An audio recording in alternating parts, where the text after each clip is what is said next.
I won't call the apostle's name. It's a Sule and it's a man. What he preached against 15 years ago is exactly what he's doing today. It's a fraud.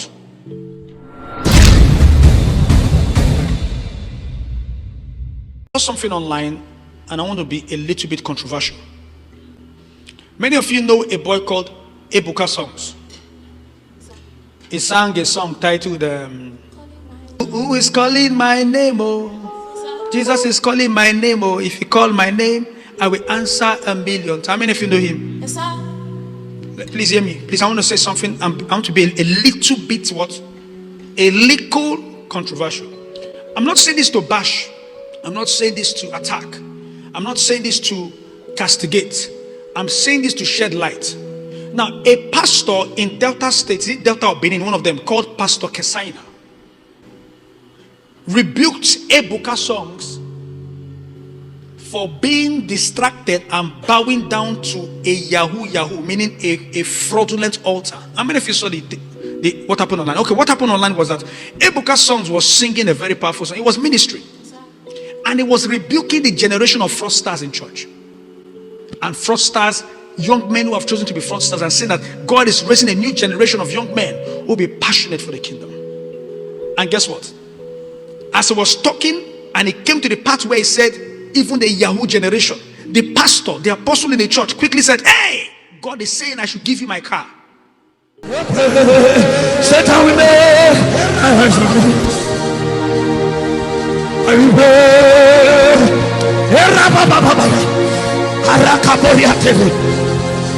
If I don't play,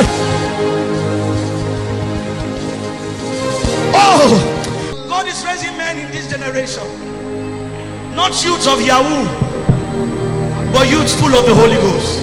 This is genuine fire. Ebuka Songs. I heard God clearly.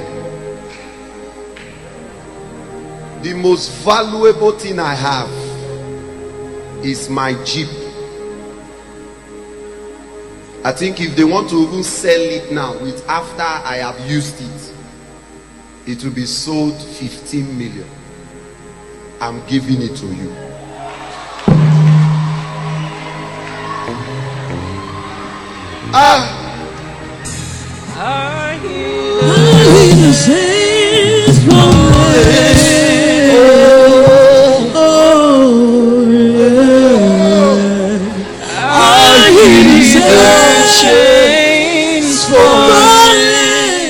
And the boy was rolling on the altar because of a Toyota. Even the Toyota self is not a new one. A common 13 million naira Toyota. 13 million naira is 10,000 pounds. That is not a car. The boy was rolling. The boy was rolling. When I saw the video myself, I said something isn't right here. This boy was not discerned. Please hear me. The boy was not discerned. All of a sudden, the next day, a pastor called Pastor Kesaina rebuked him and said, you were speaking in the Holy Ghost and allow the announcement of a car. The pastor, is it when someone is in the Holy Ghost ministering to the church, that is when you are telling them you want to give them a car to distract the truth. The Pastor Kesaina rebuked Ebuka Songs and said, you don't do that. You bowed to an altar of fraud.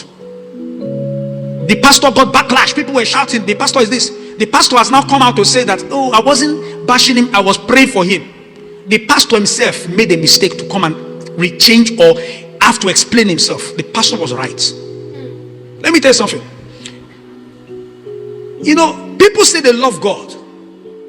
Wait till money touch you. Remember the prayer we've prayed here tonight. Wait till money touch you. You will know if you love God. Wait till, you know, it showed that that boy was crying for a car.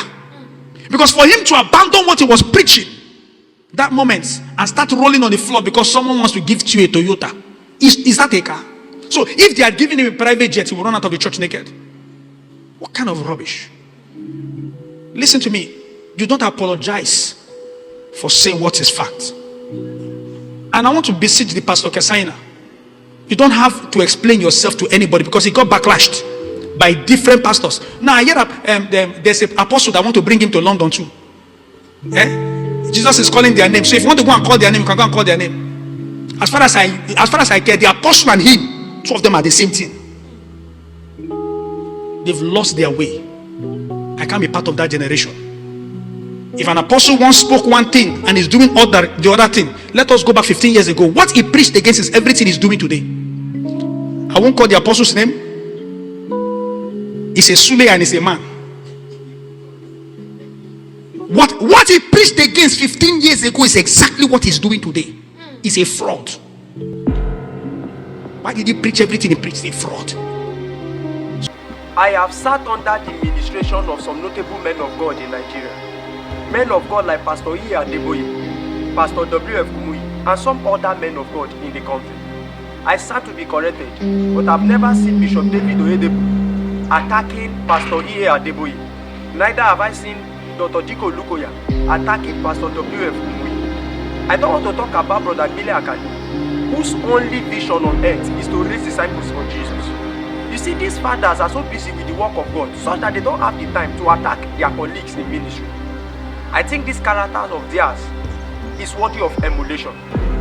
Young ministers in Nigeria and countries across Africa must emulate this character. Stop attacking yourselves in the country. If there's any need for correction, you should do that in love and not in bitterness and hatred. I have wondered, if God should call our fathers home today, what would be the fate of Christianity in Nigeria? Please, our apostles, our prophets, and our teachers in the country, stop giving our brothers from other religion the impression that we hate ourselves. If you want to correct your brother, your sister, do that in love. Thank you very much.